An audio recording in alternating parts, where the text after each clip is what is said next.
ही कुस्ती संपन्न होते. काळाच्या ओघामध्ये कुस्ती उत्क्रांत होत गेली.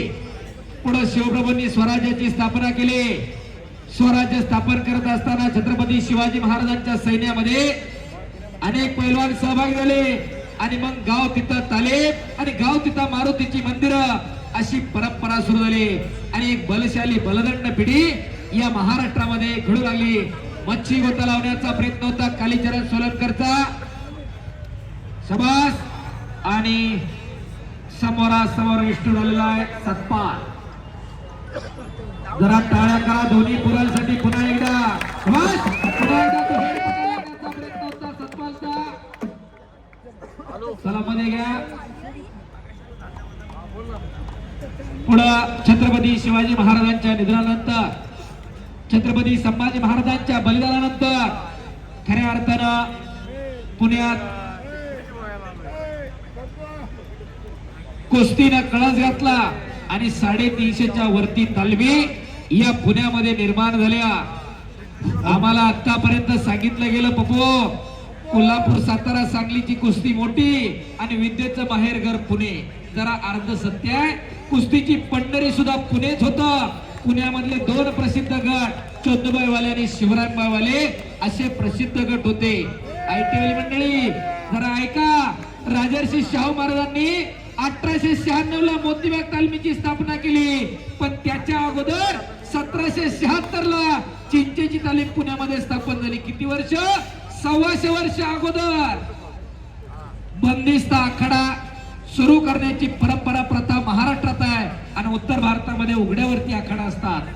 अशी बंदिस्त तालीम अधिकृतरित्या 1776 ला चिंचेची तालीम नावाची तालीम पुण्यामध्ये स्थापन झाली.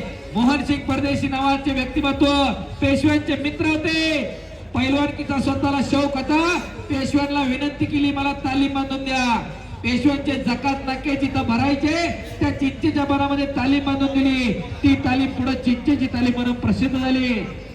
त्या चिंचेच्या तालमीनं 1962 ला जकार्ता मुक्कामी आशियाई कुस्ती स्पर्धेमध्ये बुवासाहेब घुमे नावाच्या पैलवानांना भारताला कांस्य पदक मिळवून दिलं. त्या स्पर्धेमध्ये मारुती माने असतील, त्याचप्रमाणे गणपती बांदोळकर असतील यांची सुवर्ण पदक ज्या स्पर्धेत होती त्या स्पर्धेमध्ये बुवासाहेब घुमे वस्तादांनी कांस्य पदक मिळवलं. ना भूतो ना भविष्यात असतोय असं भूषण आणि वैभव वाटणारी पिढी आम्हाला घडवायची आहे. मागाशी गावच्या 4 पोरांचा सत्कार झाला. पहिला स्वराज काळभोरचा, पहिला तन्मय काळभोरचा. शिक्षणाबरोबर आज ऑल इंडिया युनिव्हर्सिटीला त्या पोरांची निवड झालेली आहे. जरा दोघांसाठी टाळ्या होऊन जाऊ द्या. आणि प्रज्ञेश कुटे आणि शौर्य कुटे राज्यस्तरीय स्पर्धेमध्ये पिंपरी चिंचवडचं प्रतिनिधित्व करताय. आणि स्वराज काळभोर बीटेक इंजिनिअरिंग करतोय सिम्बायसिसला. एवढं सोपं नाही. Those who are really thinking about the education and who are the very careful about the education but careless about the sports, they must listen. की Swaraj Kalbhor is pursuing B Tech engineering from the Symbiosis. जरा टाळ्या करा त्याच्यासाठी. असं व्यक्तिमत्वाशी पोरं आम्हाला घडवायच्या. एक जाग लावण्याचा प्रयत्न कालीचरणचा. आणि बऱ्याच जणांना वाटत असेल हातात माईक आहे कान मुडा लागलाय पैलवान करा सांगते, पण बोलताना इंग्लिश मध्ये पण बोलते. मी स्वतः MSc इकॉनॉमिक्स नीट क्वालिफाईड आहे. एका बँकेत राहता एका मल्टीनॅशनल कंपनीमध्ये सिनियर अनालिस्ट. लक्षात ठेवा. पण ही कुस्ती पॅशन आहे.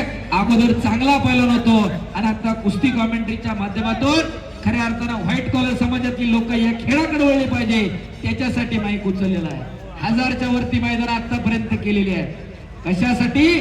तर समाजाला खऱ्या अर्थानं सन्मानाने या खेळाकडे बघावं. क्रिकेट सारखा खेळ गल्लोगल्ली बारक्या पोराला कळतो, कुस्ती आमची कळायला पाहिजे. आणि आपण म्हणत असतो पैलवानाचा मेंदू गुडघ्यात असतो. पैलवानाला खऱ्या अर्थानं 2 मेंदू असतात, एक गुडघ्यात आणि एक डोक्यात असतोय. जमिनीपासून निघालेल्या संवेदना डोक्यामध्ये जाऊन काही क्षणामध्ये त्याच्यावरती प्रक्रिया करावी लागते. त्याचं नाव पैलवान आहे. त्याच्यासाठी पैलवानाला 2 मेंदू आहे. शबास.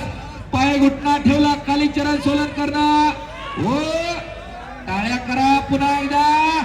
हो पाठीमाग. आणि मध्ये येतोय आक्रमक होतोय सतपाल. शबास. आक्रमक होते सतपाल सोनटक्के.